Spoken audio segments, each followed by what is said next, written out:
Partimos nomás. Bueno, muy buenas tardes a todos quienes están conectados. Veo a varias personas conectadas aquí. Em, bueno, me presentaron, yo soy Máximo Pavés, soy abogado, soy fundador, entre otras personas, junto a otras personas de Foro Republicano.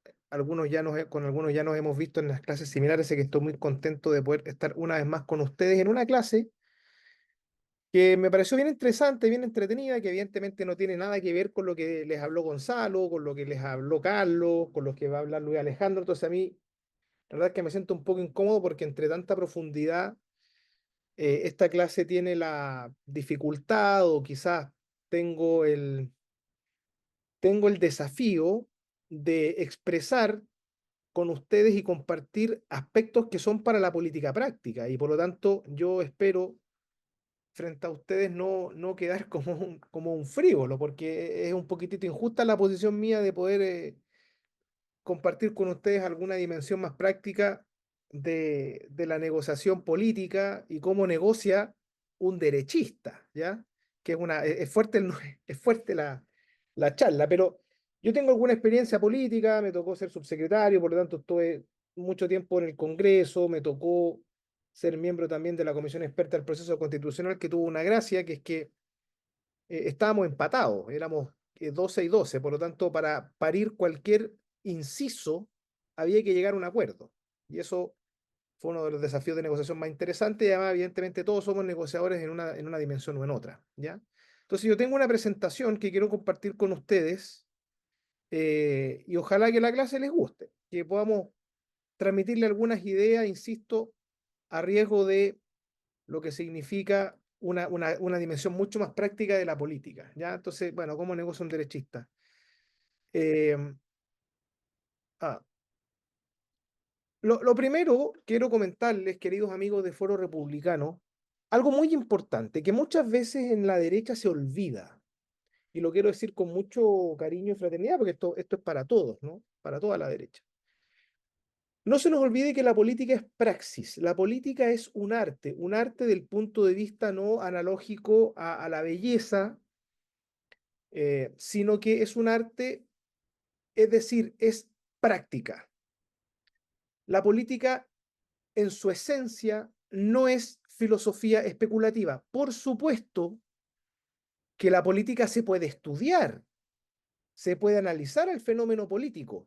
Esa es la razón por la cual existe, por ejemplo, la ciencia política, esa es la razón por la cual existe la filosofía política, esa es la razón por la cual existe la historia política.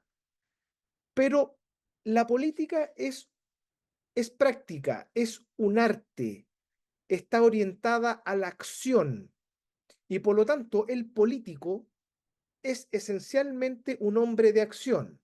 El buen político es una persona que además tiene formación doctrinaria, que eventualmente entiende bien cuáles son los fundamentos del bien común y por qué hacemos lo que hacemos, pero la política es praxis. Esto es muy importante porque cuando uno entiende ¿a qué se enfrenta cuando uno negocia? Se enfrenta a la dimensión más práctica de la política. Y por tanto, la política no es especulación. Eso no quiere decir, para que nadie me saque de contexto, de que la política esté desprovista o la acción política esté desprovista ni de contenido doctrinario, ni esté desprovisto de verdad moral.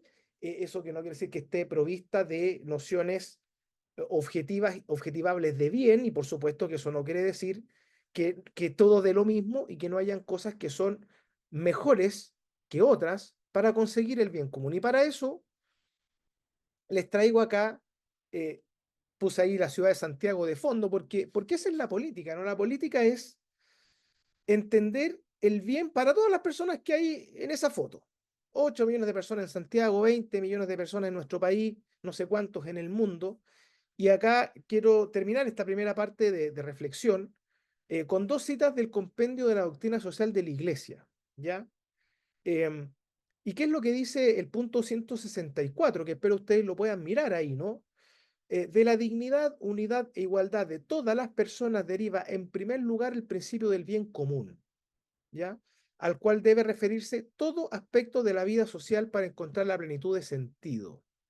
Según una primera y vasta acepción, por bien común se entiende el conjunto de condiciones de la vida social que hacen posible a las asociaciones y a cada uno de sus miembros el logro más pleno y más fácil de la propia perfección. ¿Ya? O sea, que es una definición muy similar a la que está en nuestra Constitución política, y esa fue una de las grandes virtudes de nuestra Constitución, ¿cierto? Su inspiración doctrinaria, humanista, cristiana. Pero además fíjense ustedes lo que dice el punto 166 del compendio de la doctrina. Las exigencias del bien común derivan de las condiciones sociales de cada época. O sea, el bien común en el siglo XXI no es lo mismo que en el siglo XIX.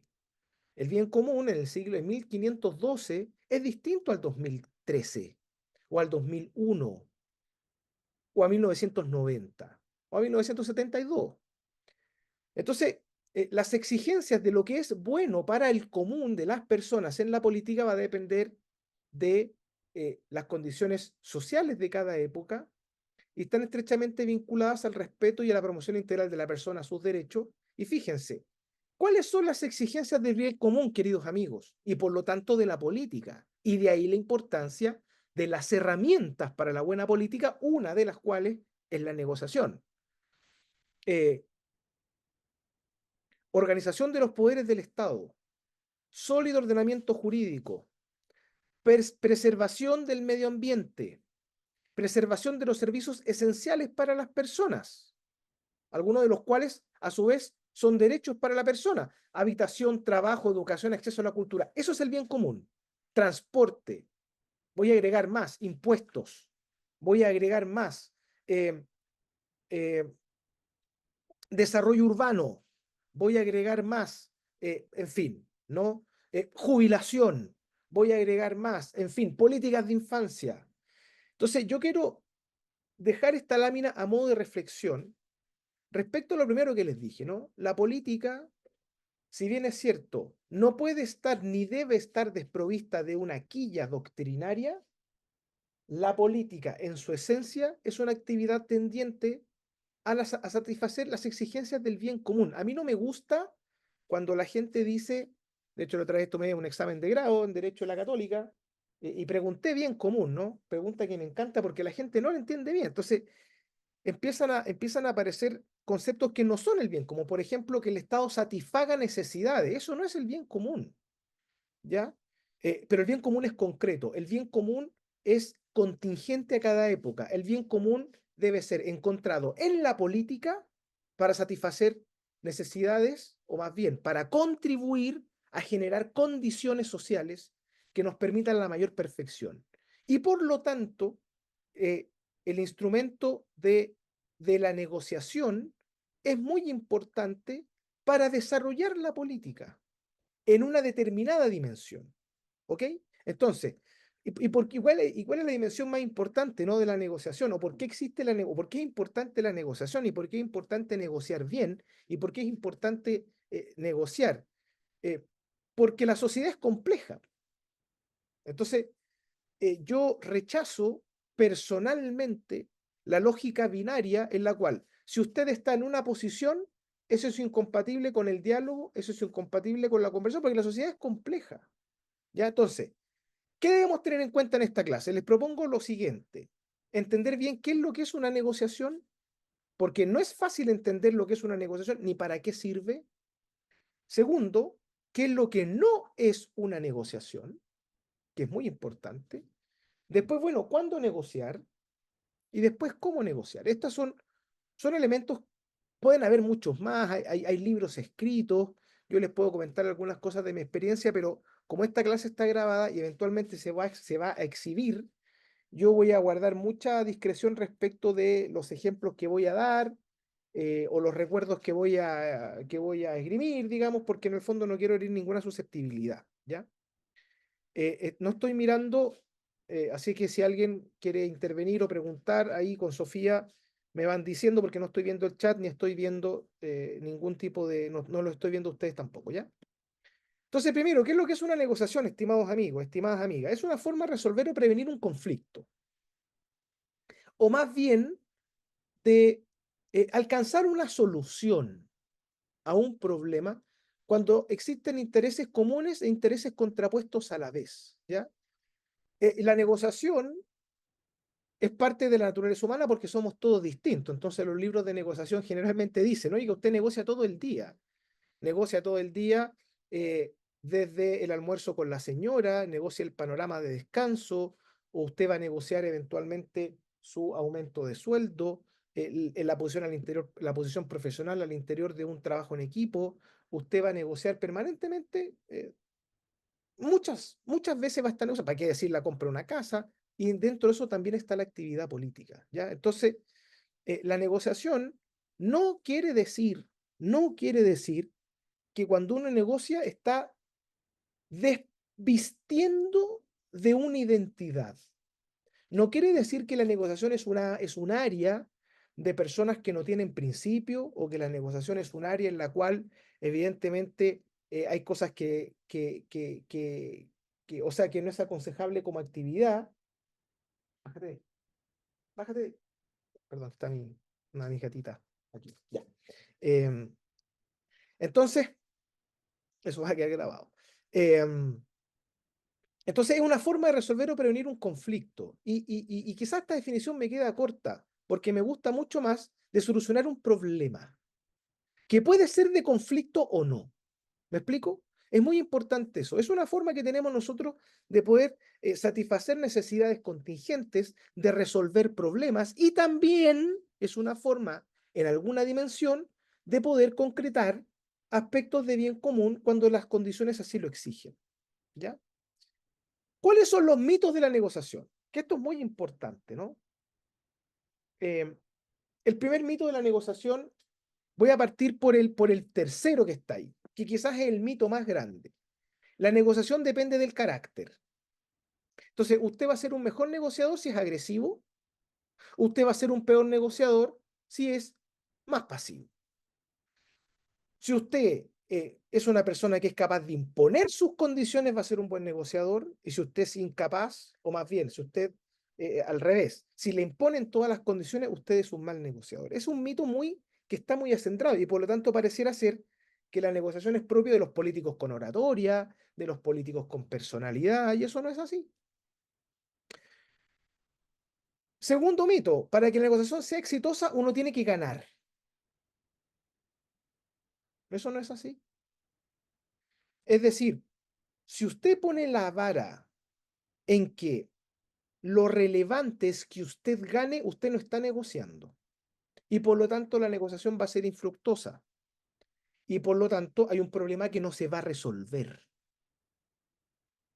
Y en tercer lugar, bueno, asociado a lo anterior, no, otro mito es que si la negociación sea exitosa, uno tiene que perder lo menos posible. Si no me moví nada. Me ofrecieron 10 y yo conseguí, o más bien, necesitaban de mí 10, di 1, así que gané, ¿ya? Eso es una forma, en mi opinión, estos son 3 mitos, pueden haber muchos más, de por qué la negociación se transforma en un mal mito, ¿ya? Habría que agregar uno más ahí, ¿ya? Que es muy propio de nuestro sector político. Si usted negocia, está trazando los principios, que es la que más me encantaría en esta clase poder dilucidar, ¿ya? Eh, bien, entonces, ¿cuáles son los errores más comunes? Porque vimos los grandes mitos, pero ¿cuáles son los errores más comunes en el debate político? Y digo, en cualquier debate. Ustedes se pueden poner en las posiciones negociadoras que cada uno tiene, insisto, con la familia, con los hijos, con la señora, con el jefe, con el equipo que tiene a cargo su jefe, con sus hijos, como con el vecino, situaciones de vecindad. Si alguno de ustedes, por ejemplo, es director o de la administración de su edificio, alguno de ustedes es dirigente de alguna juventud política, en fin, etc. ¿Cuáles son los errores más comunes que hay en el debate político con ocasión de la negociación? El primero, que para mí es el error más severo: creer que la negociación o la búsqueda de un acuerdo consiste en el debate político. La negociación no es lo mismo que el debate político. La negociación no es lo mismo que el debate por la verdad. Eso no quiere decir que en la política La actuación de un buen político, en este caso el político derechista, significa desproveer de la verdad, ignorar la verdad, soslayar la verdad y el bien, de ninguna manera. Pero el debate político no es el debate, perdón, la negociación política no es lo mismo que el debate político. Les pongo un ejemplo. El profesor Roja, a quien queremos mucho, él no va a negociar la verdad histórica, que es su área de interés, por ejemplo, respecto a un fenómeno histórico determinado. Él no puede negociar su posición, por ejemplo, respecto de la declaración del 22 de agosto del 73. Del 73, claro, efectivamente. Entonces, no es exigible para alguien que debate por la verdad llegar a un acuerdo. Mire, ¿sabes qué? Vamos a llegar a un acuerdo.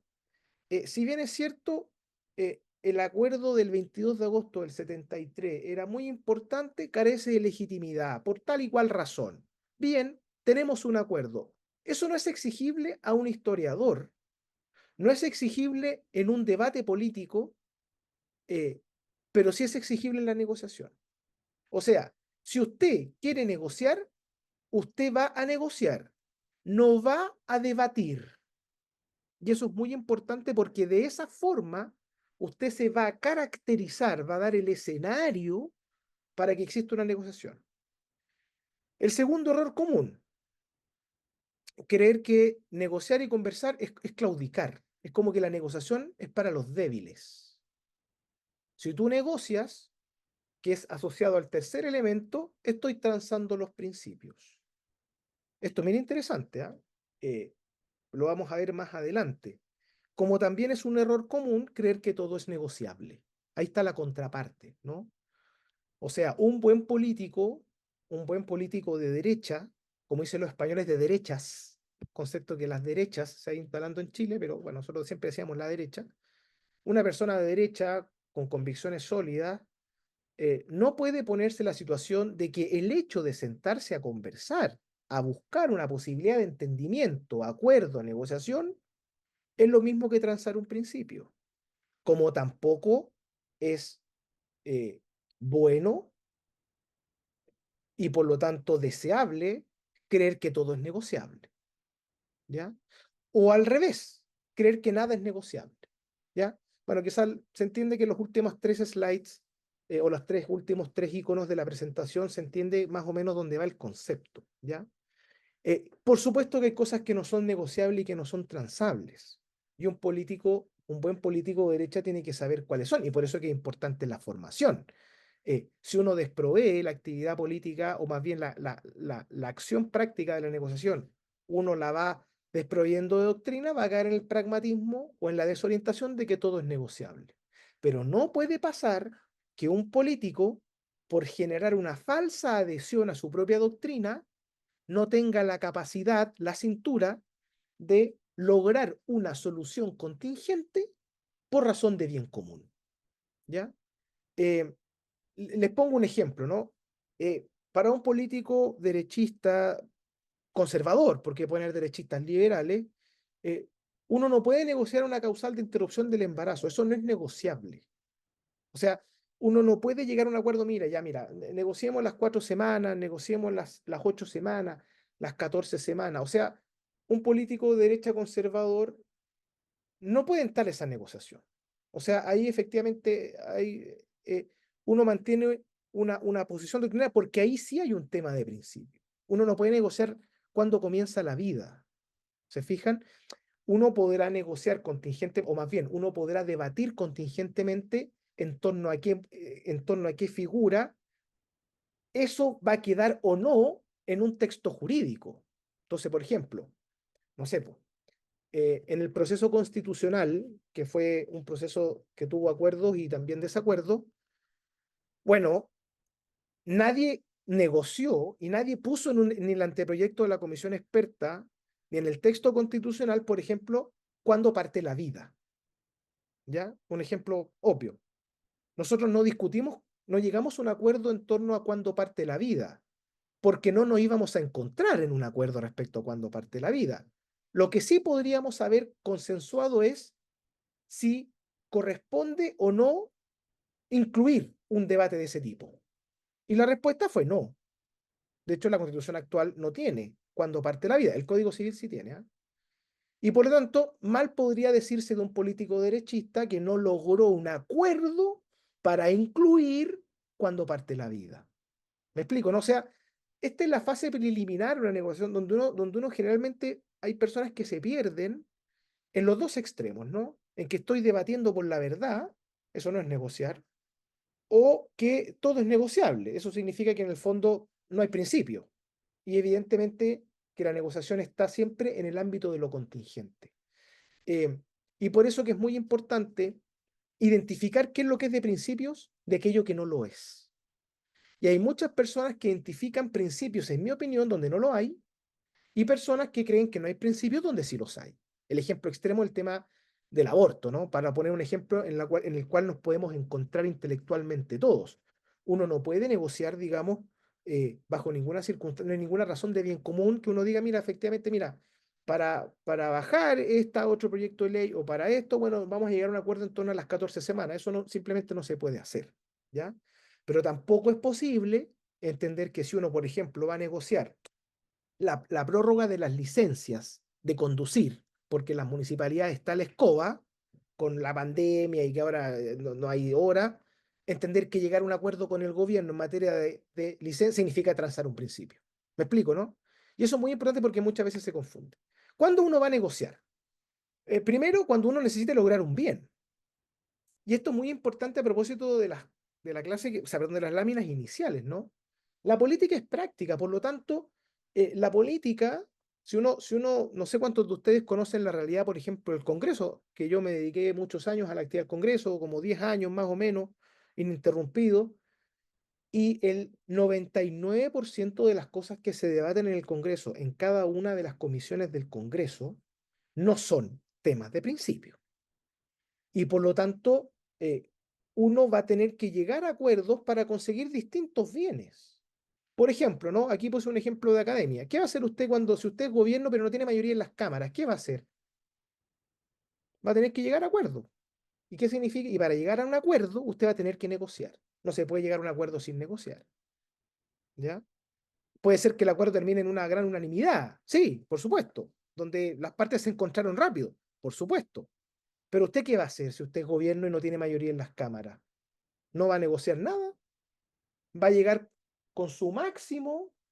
Y si rechazan, bueno, se rechaza todo nomás y que no se verá en la opinión pública. Yo no estoy de acuerdo con esa tesis porque además creo que es ineficaz y se lesiona los bienes, se lesiona el bien común, ¿ya? Entonces, y por ejemplo, usted puede negociar para disminuir un mal, ¿ya? Eh, si usted no tiene capacidad de evitar por completo una posición adversa y la puede mejorar en aquellas materias que no son de principio, ¿por qué no va a llegar a un acuerdo? ¿Por qué no va a llegar a un acuerdo? Entonces, eh, en política, sobre todo si alguien está en el oficio político duro, que es estar en el gobierno, en el Congreso, uno va a tener que negociar porque básicamente nunca el escenario de yo tengo un gobierno de coalición, yo tengo un gobierno y una coalición sólida con mayoría en el Congreso, eso no existe en Chile y es muy difícil que exista en Chile con el sistema político que tenemos. Por ejemplo, ya que estamos en el ámbito de la política, ¿ya? Em, y por lo tanto, si uno quiere poder beneficiar a las personas de ciertas iniciativas, bueno, va a tener que usted llegar a acuerdos si usted quiere que se apruebe. Y les digo más, el hecho de que, por ejemplo, un eventual próximo gobierno cuente con mayorías cuantitativas, eso no significa soslayar que van a tener que haber procesos de negociación al interior del sector también, ¿ya? Entonces, por supuesto que aquí nadie puede, creo yo, este es mi mensaje, ¿no? Confundir eh, la importancia en su justa medida de lo que significa alcanzar acuerdos y negociar. Entonces, uno va a tener que negociar cuando lo necesite, ¿ya? Y hay cosas que usted no las va a necesitar negociar, pues, y hay cosas que son imposibles de negociar. Eh, y esto es contingente, ¿ya? Por ejemplo, en la comisión experta, a uno le puede haber gustado el proceso constitucional mal, o mucho, poco, harto, da lo mismo, pero por ejemplo, el anteproyecto de la comisión experta se produjo en un escenario de laboratorio, 12 de un lado, 12 del otro. y usted requería 14 votos para poder aprobar cualquier norma. Bueno, es una circunstancia bastante de laboratorio extrema, pero fue real. Y por lo tanto, uno tiene que ser capaz de encontrarse en un acuerdo si es que uno concurre al proceso, ¿ya? Y así uno puede ir buscando miles de cosas, miles de ejemplos más, ¿ya? Entonces, vamos a la negociación, ¿ya? Vamos a la negociación. ¿Qué es lo que hay que entender si uno quiere negociar? Uno no negocia a principio, solo quiero, eso lo digo desde ya. Pero para eso uno tiene que entender cuáles son los principios y dónde están. Cuidado con el principismo, entender de que, oye, cualquier posición que represente a la derecha es un principio. Eso no es así. Eso no es así. Los principios a mí me lo enseñaron todas las personas que a mí me formaron en el gremialismo, en la Fundación Jaime Guzmán, en Derecho a la Católica. Los principios son muy importantes y son poquitos, ¿ya? Y son poquitos. Y además, que los principios son principios, no son concreciones contingentes. Entonces, ok, yo estoy a favor del principio de subsidiariedad. Bueno, ¿y qué significa eso en materia de educación particular subvencionada en zonas rurales? ¿Qué significa la subsidiariedad en educación privada en zonas extremas? No es lo mismo que en el centro de Santiago, es evidente, ¿no? O está bien, es un principio de la derecha la baja de impuestos, ya, ok, pero ¿cuánto es la baja de impuestos? Hay algunos sectores de la derecha que no tiene que haber ningún impuesto. Bueno, eso atenta contra la doctrina social de la Iglesia, ¿ya? Entonces uno tiene que entender bien dónde están los principios. Y por eso que el curso está bien pensado. A mí me tocó la parte más ingrata, que es la parte práctica, pero el curso está bien pensado. Si uno sabe dónde están los principios, uno va a entender que el umbral del 5% en la reforma política no es un tema de principio. Ahí no hay ningún principio. Hay una aplicación, hay una aplicación mejor posible a la idea de que tengan que existir menos partidos políticos, pero el umbral del 5% podría ser 4 o 5%, o podría ser 10%, o podría haber otra solución, pero nadie que llegue a un acuerdo en torno al umbral puede sostener que está trazando un principio, en mi modesta opinión. ¿Ya? Entonces, el primer elemento, jóvenes, queridos amigos, alumnos, Enrique López siempre dice queridos alumnos, aunque le esté hablando a gente que no es su alumna, pero se le queda pegado. Queridos amigos, ¿cuál es el primer elemento de la negociación después de que hemos visto por qué es importante, por qué la política contingente nos va siempre a motivar a llegar a entendimientos y acuerdos, porque estamos en una sociedad compleja, no binaria, no binominal a esta altura? Lo primer elemento de la negociación, que es quizás el más difícil de conseguir, es la voluntad sincera de negociar. No cualquier conversación es una negociación, no cualquier entendimiento, cualquier, digámoslo así en términos poco elegantes, no sondeo, no cualquier eh, intercambio es una negociación. Hay un hito, digámoslo así, en el alma de cada persona en la cual uno dice, vamos a negociar. Y esa voluntad tiene que ser sincera, por algo que vamos a ver a continuación. Pero el primer elemento, o sea, y por eso que no es lo mismo ser un buen polemista que un buen negociador. No es lo mismo ser un político de altísima retórica con ser un buen negociador. No es necesario ser conocido para ser un buen negociador. Y esto se los digo, no voy a dar ningún ejemplo porque esta clase va a quedar grabada. Yo podría darle ejemplo de personas que parecen que son buenos negociadores que no lo son. O personas que yo les dijera, oye, ¿ustedes conocen a tal persona? Quizás muchos me dirían no. Bueno, esa persona fue clave en negociar muchos proyectos de ley en el anterior gobierno, ¿ya? Por ejemplo. Voluntad sincera. Primera convicción, o no sé qué número voy de elemento importante, pero ya que queremos negociar, voluntad sincera de negociar.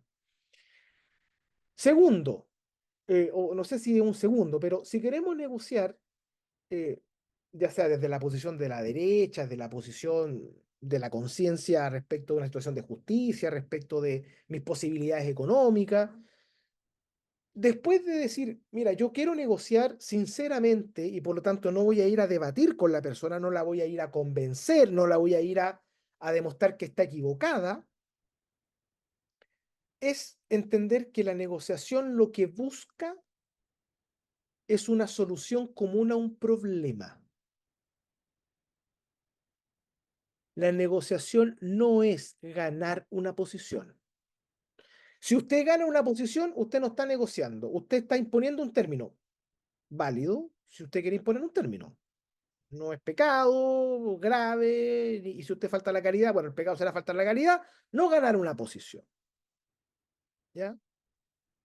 Si queremos negociar, hay que buscar una solución común a un problema y no ganar una posición. Entonces, además de la voluntad sincera para negociar, ¿qué yo les transmitiría como en segundo elemento ya dentro de la negociación? No negociar en base a posiciones. ¿Dirían qué significa eso? No negociar en base a posiciones. ¿Qué significa? Por ejemplo, ¿dónde tenemos una posición? Dos ejemplos acá, ¿no? Posición de gobierno versus posición de oposición. Posición de oposición. O arrendador versus arrendatario. Les pido por favor que alguien participe conmigo. Vámonos al segundo ejemplo que es mucho más claro. Si yo soy arrendador, es decir, tengo un departamento para arrendar, si yo negocio desde la posición de arrendador, ¿qué es lo que voy a tender a hacer? A ver quién me responde. Naturalmente, si yo soy arrendador y yo digo, yo soy arrendador, en esta ecuación yo soy arrendador y por lo tanto voy a hacer ver mi posición de arrendador, ¿qué es lo que voy a intentar hacer? Naturalmente. Obtener el mayor precio. Efectivamente. ¿Quién lo dijo? Preséntate, porfa, que no estoy mirando. Sergio Silva, no estoy con mi video porque mi Ya, señal no... está perfecto. Está bien, no- Sergio, muchas gracias. Esa es la respuesta que yo quería. Y seguramente la respuesta que todos estaban pensando. Si yo soy arrendador y por lo tanto me vienen a arrendar a mí, yo lo único que voy a pensar es, voy a ser un buen arrendador y por lo tanto voy a ganar la negociación si es que yo le saco el máximo del precio. Ah, pero, profesor, miren ustedes, Max, ¿y eso está mal? Depende. Porque si usted negocia con la posición del arrendador y usted solamente tiene en su cabeza el eje de que el arrendador debe obtener el máximo beneficio, usted está desconsiderando, no considerando otras cosas. Por ejemplo, eh, cada uno analice en su foro interno. ¿Usted prefiere un arrendador que le pague más el arriendo, pero que usted dude respecto a su eh, por ejemplo, un arrendador que paga un arriendo alto, pero que es una persona desordenada? ¿O usted prefiere un arrendador que pague un poco menos, pero que sea una persona ordenada, limpia y que le va a cuidar la casa? Chuta. Oye, no lo había pensado, ¿ah? Oye, de repente quizás eh, eh, les voy a poner un ejemplo personal, ¿ya? Yo tengo un departamento de inversión chiquitito en el centro de Santiago. Y aplicando estos conceptos, yo lo puse en arriendo, ¿ya? Y se lo arrendé a un extranjero, porque en el centro viven los extranjeros. Para mí, más que el precio, me importa que el arrendador sea confiable y sea una persona de ciertas características cívicas que mi arrendador lo tiene. Es decir, yo no cubro el dividendo con el arriendo que él me paga, pero yo sé que el departamento está en buenas manos. Eso significa que yo cambié mi posición, es decir, no negocié en la posición del arrendador, negocié en base a lo que yo quiero que pase, es decir, que el arrendador me dure en el tiempo y que me cuide el departamento y que me pague. Y yo prefiero eso a tener el departamento vacío esperando un súper arriendo, un precio. Vamos al segundo ejemplo, que está primero en la lámina. Si uno negocia con la posición del gobierno, ¿usted qué es lo que va a intentar hacer naturalmente? Anular a la oposición. O si usted está en la posición, en la oposición, si usted negocia respecto de la oposición, ¿qué es lo que va a intentar hacer usted? Que el gobierno no gane. Entonces, ¿qué es lo que es importante? Entonces, ¿qué es lo que es? Chuta, se me está acabando el tiempo, pero ¿qué es lo que yo les quisiera sugerir? Que en vez de negociar de acuerdo a posiciones, una persona tiene que negociar en torno a los intereses, al problema, a la inquietud que usted quiere solucionar en el marco de los principios. Y para eso es mejor, es más fácil identificar el interés genuino que hay en cada parte. Entonces, vamos al ejemplo que les daba yo, ¿no? Cada uno es libre. Entonces, alguien podría decir, no, este gallo negocia muy mal porque le sacó un precio bajo. Bueno, pero es que usted está partiendo de la base de que la posición del arrendador requiere como solución última y óptima el mejor precio posible. Pero resulta que eso puede no ser así para todos los casos. Por ejemplo, en el caso mío, yo en eso soy más conservador. Prefiero tener un arriendo más bajo, pero tener un arrendatario confiable. Y por tanto, mi interés es buscar un arrendatario confiable. ¿Ya? Eso transmitámoslo llevémoslo a cualquier escenario político, donde no puede existir permanentemente la lógica de principios versus gobierno. Entonces, en el debate político, cuando nosotros seamos gobierno, o si somos gobierno, esto también tenemos que aplicarlo, porque nosotros vamos a tener que, o al revés, por ahora nosotros somos oposición, ¿ya? Entonces, en cualquiera de los casos sirve bien. Nosotros vamos a tener que ir, si nosotros nos plantamos en la posición de la posición, valga la redundancia, lo que nosotros vamos a hacer es friccionar. Y por lo tanto hay soluciones de bien común que no van a llegar en materias que no son de principio. ¿Cuál es el plazo? O sea, vamos a poner un ejemplo, ¿no? Proyecto de permisología. Yo creo que no hay nadie en esta sala que no crea que para destrabar la inversión hay que mejorar, hay que abordar la permisología. El concepto que es, no tiene definición, entonces cada uno entiende lo que, pero se entiende el exceso de trámites. Entonces, si yo negocio desde la posición de la oposición, yo voy a tender a que no haya proyecto. A que no haya proyecto. Y si yo negocio desde la posición del interés, es decir, mira, yo necesitamos que en Chile haya más inversión y para que haya más inversión hay que destrabar ciertas cosas, yo ya no me pongo en la posición de oposición, me pongo en la posición de un político sensato. Entonces, pucha, significa entonces que yo estoy trazando un principio. Bueno, ¿cuál es el principio detrás de la cantidad de trámites que uno puede eliminar o no en el servicio de evaluación ambiental? ¿Cuál es el principio ahí? ¿Ya? Entonces, eh, al gobierno, por ejemplo, este es un escenario muy de laboratorio, ¿no? Al gobierno le interesa mostrar logros legislativos. Sí, permisología es un logro grande. Ese es el interés del gobierno. Y el interés nuestro no puede ser, si el interés nuestro es jodernos al gobierno, está bien, no hay negociación. Pero si uno quiere negociar, uno dice, bueno, mi interés es que haya inversión. Y para el gobierno también. Solo que además él se va a anotar un poroto. Entonces, si yo no me anoto un poroto, significa que no conseguí nada. Bueno, eso es porque usted negoció en base a posiciones. Oposición-gobierno. Pero si yo digo, mira, a mí me interesa esto, ¿por qué no? Y ahí están las bancadas transversales en el Congreso, por la descentralización, por la neutralidad de Internet, por miles de cosas que no son de principio. ¿Ya? Entonces, identificar el interés. Entonces, mi interés en el caso del arriendo es tener un arrendatario confiable, porque no quiero estar buscando arrendatario a cada rato, porque eso a mí me estresa mucho. A mí personalmente, a mí Max me estresa mucho. Hay gente que no, que le encanta la dinámica comercial de maximizar y ya, yo voy a aguantar 3 meses mientras consigo a alguien, pero quiero mejor precio. Válido, válido, válido, válido. Pero yo no fui un peor negociador porque no saqué un precio más alto que el que pudiera sacar otra persona, porque yo estoy contento con el interés que yo tenía. Y mi amigo James Primera, así se llama, me deposita todos los meses, me manda audios para explicarme que hay un problema. Yo confío en él. Y para mí, el arrendatario confiable es mejor que el arrendatario que me pague más. Lo segundo es si el objetivo es conciliable con los principios o con un objetivo político. Entonces, yo digo ya, vamos a llegar a un acuerdo con el gobierno en permisología. Ya, ok. Bien, tenemos un interés, sí, tenemos un interés. Perfecto. ¿Estamos vulnerando un principio? Yo creo que no. Y así en el 90% de las cosas que pasan en el Congreso. Y por eso hay que identificar un objetivo que resulte común en política, ¿ya? No pensemos en los grandes temas, pensemos en el día a día, ¿no? Uno no puede estar, porque si no, no hay diálogo político. Como diría Carlos Peña, no hay deliberación pública si es que nosotros no buscamos entendimiento y acuerdos. Lo que pasa es que la negociación, esto no lo dije, pero está como identificado como un concepto frívolo, ¿ya? Como que negociar suena como a transaca. Busquemos el lado positivo. Acuerdo. Deliberación política, el lenguaje de Carlos Peña, que le gusta mucho ese concepto, deliberar políticamente para conseguir acuerdos.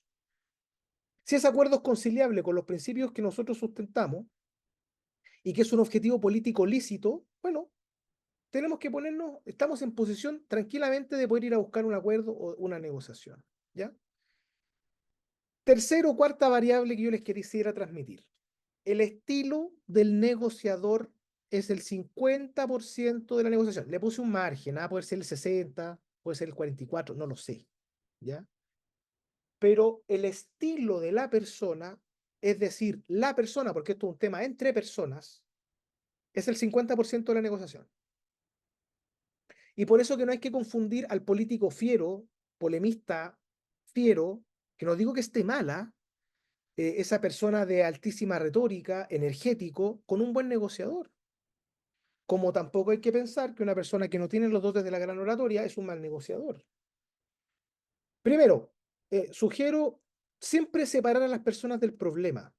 Y esto es muy importante. Por eso que la negociación nunca es un debate.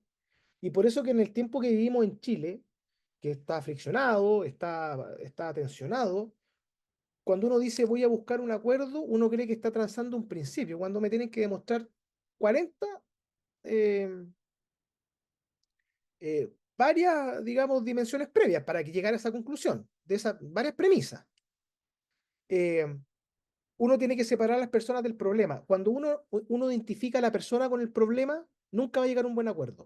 Si usted negocia, por ejemplo, y por eso que Jaime Guzmán, ¿no? Ya, típico ejemplo, Jaime Guzmán, cuando negoció la presidencia del Senado, ¿ya? Para Gabriel Valdés. Típico ejemplo de manual, indiscutible, actuación de pragmatismo, mucha gente lo criticó, no, mucha gente no lo entendió, cómo estábamos negociando, llegando a un acuerdo con la democracia cristiana.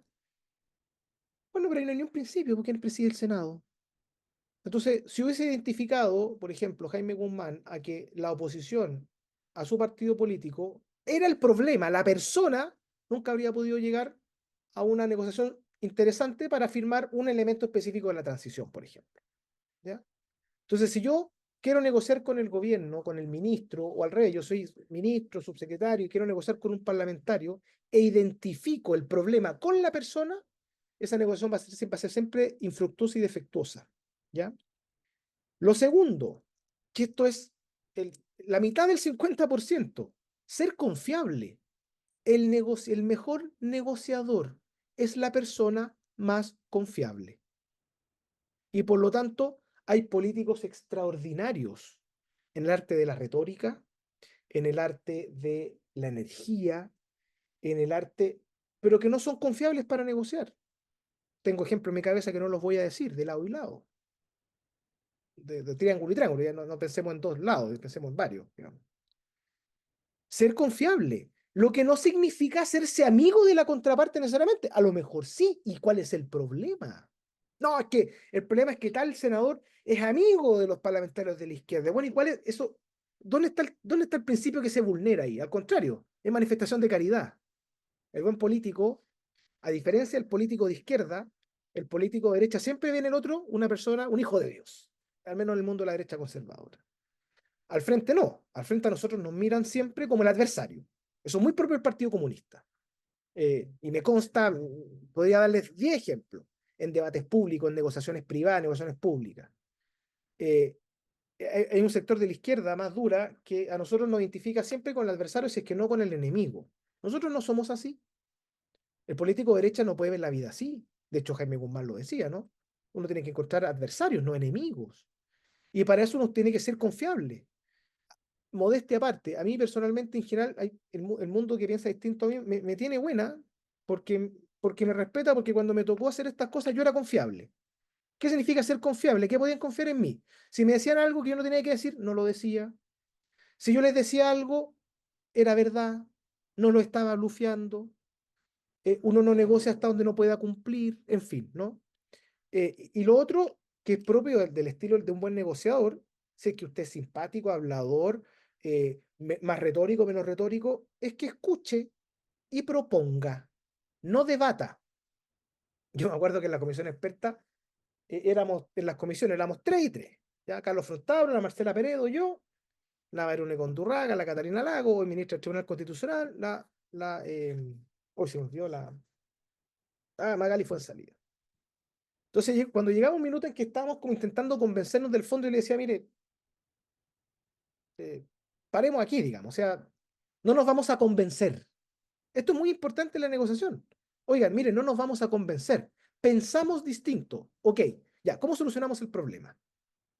Eso es, eso es esencial para poder ser un buen articulador, ¿ya? Un buen negociador. Oye, mira, no hay ningún problema en enfrentar una negociación sabiendo que uno no lo va a convencer, porque la negociación no es para eso. Para eso hay otras sedes humanas, como el debate, la polémica, la persuasión, la dirección espiritual, la amistad. En política, si usted no lo va a convencer, eso no significa que usted no pueda negociar, ¿ya?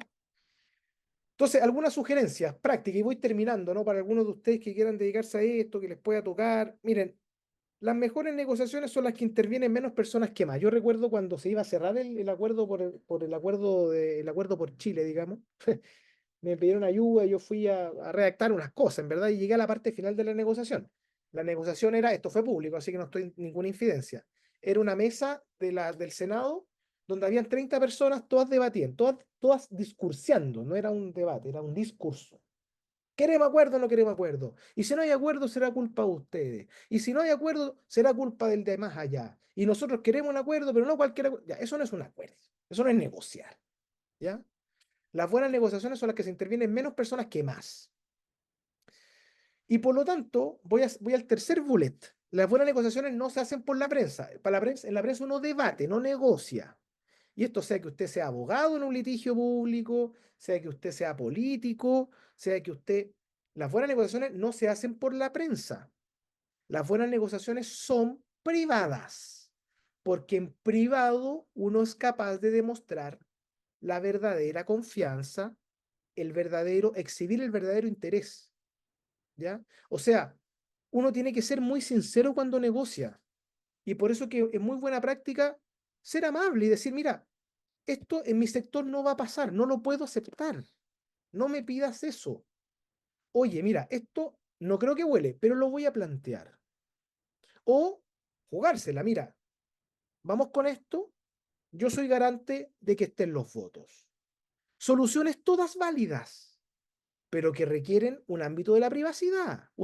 Cuando ustedes vean que los proyectos de ley se negocian por cuñas por Twitter, ahí no hay negociación posible, ahí no hay un acuerdo. Salvo que hayan cachetas de payaso, que puede pasar, que oye, vamos a decirnos esto por la prensa, pero la verdadera negociación siempre es en privado. En segundo lugar, dice ahí, hay que abrirse a soluciones creativas. El problema de los negociadores, fundamentalmente políticos, es que muchas veces uno como confunde la negociación con el debate, queda en la suma cero. Uno tiene que abrirse a soluciones creativas. Es parte de la buena. Oye, pero mira, y si lo vemos de este lado, la negociación no es una transaca de, y por eso que el último bullet, ¿no? Hay que buscar un beneficio común. La negociación se confunde con la transacción mercantil de ya, yo cedo esto, tú cedes esto. Eso no es una buena negociación. Eso es o bueno, puede ser una negociación, sí, pero no es un acuerdo óptimo, no hay un beneficio común. La lógica de una buena negociación es cuando la gente queda contenta con el beneficio común, porque se abrió a negociar, porque era necesario hacerlo, porque se hizo bien. Pero una negociación compleja, por ejemplo, una reforma tributaria, una reforma previsional, la reforma del sistema político, no hace así, esto no es un mercado persa. Así como ya, y tu sector político quiere esto, ya, y tú querías esto, entonces sobre esto vamos pegando, digamos, vamos construyendo un transformer. No, uno tiene que buscar una solución común, ¿ya? Porque el objetivo final, y voy terminando, es un acuerdo sensato. Ese es un acuerdo sensato, que las personas puedan defender, que las personas puedan decir, mira, yo jamás, me carga cuando la gente dice, no, mira, para negociar todos tienen que ceder. Eso no es así. ¿Por qué todos tienen que ceder? Eso es la lógica de que la negociación es un debate y una transaca para ver, digamos, quién queda menos golpeado. Uno puede perfectamente ganar ambos. Por supuesto, porque hay cosas que yo no conseguí, por supuesto que hay cosas que... Pero el objetivo final de una negociación es un acuerdo, no no sé cuál es la analogía, ¿no? Pero no un Frankenstein, donde yo pucha, le puse esa tuerca ahí, pero yo le puse el ojo del color que yo quería, pero tuve que renunciar al color del zapato. No, un buen acuerdo es mirar el mapa y decir, mira, aquí tenemos una solución a un problema. Y cada uno lo podrá explicar, cada uno. Entonces, ese es el objetivo final, no ganar, no ganar. Y hay cosas que nunca se van a poder conseguir en una negociación. Pues, por ejemplo, hay un libro que dice, mire, el mejor negociador no va a conseguir para comprar la Casa Blanca a $1. Obvio que no se hay cosas que no se pueden negociar nomás, por eficacia o por principio. Pero hay muchas cosas que si les quiero mostrar este ejemplo, mírenlo bien, mírenlo bien. El Estado deberá servir a las personas y a la sociedad y su finalidad es promover el bien común, para lo cual debe crear las condiciones sociales que permitan a todos y cada uno de los integrantes de la comunidad nacional su mayor realización espiritual y material posible, con pleno respeto a los derechos de cada que esta Constitución establece. Segundo, el Estado promoverá las condiciones de justicia y solidaridad para que la libertad, derecho e igualdad de las personas se realicen removiendo los obstáculos que el pleno dificulten. ¿Alguien podría sostener mirando esta lectura que esto es una construcción marxista? Parece que no. ¿Alguien podría sostener que esta es una construcción, digamos, compatible con la doctrina social de la Iglesia? Totalmente. Bueno, esta fue la definición de bien común que logramos en la comisión experta por unanimidad, desde el Partido Comunista hasta el Partido Republicano. Y uno dice, pero ¿y qué la izquierda qué ganó aquí? Ganó cosas importantes, pues. Por ejemplo, la definición actual de la Constitución dice, el Estado está al servicio de la persona. Para esa sensibilidad era importante que dijera las personas y la sociedad, porque nuestra Constitución no dice la persona y la sociedad, dice a la persona. Entonces, alguien puede haber dicho, Max Pavés, negociaste el concepto de bien común de la Constitución. Bueno, pero este es el resultado, pues mira, pues se promueve el bien común. Y están las personas y la sociedad. El Estado sirve a las personas y a la sociedad. Esta definición se parece mucho más a la del convenio que el que tiene la Constitución nuestra. Y fíjense, para lo cual debe crear las condiciones sociales que permitan a todos y a cada uno, los integrantes de la comunidad nacional. No, se mantuvo eso. Y después, el segundo inciso, que es un inciso nuevo, que para una sensibilidad era muy importante el concepto, por ejemplo, condiciones de justicia y solidaridad, que nuestra constitución no la dice. ¿Alguien puede sostener que aquí introducimos el marxismo? No. Bueno, se entiende que hay una construcción mejorada en la cual nosotros teníamos un problema. ¿Cómo llegamos a una definición de bien común donde los dos cupiéramos? Y aquí está. Oye, este texto les puede gustar más o menos, puede haber una construcción mucho mejor, pero es un ejemplo de algo muy delicado que en condiciones de empate, cuando uno logra entender el interés de las personas, ¿cuál es el interés de las personas? En este caso, de nuestro adversario, era que no se viera tan individual el bien común. Y para nosotros, ¿qué era importante? Mantener la lógica del desarrollo espiritual, muy importante. Por supuesto, mantener la estructura gruesa del bien común, que el Estado promueva y no garantizara consideraciones jurídicas que son relevantes. Entonces, termino la clase, perdón que me haya extendido, me apasionan mucho estas cosas, eh, pero a modo de conclusión, eso es básicamente, yo me quedo con esto, que puede servir para que ustedes puedan en la política o fuera de ella entender dónde está el concepto, en mi opinión, sensato y bueno de un buen acuerdo y una buena negociación. He dicho, doña Sofía.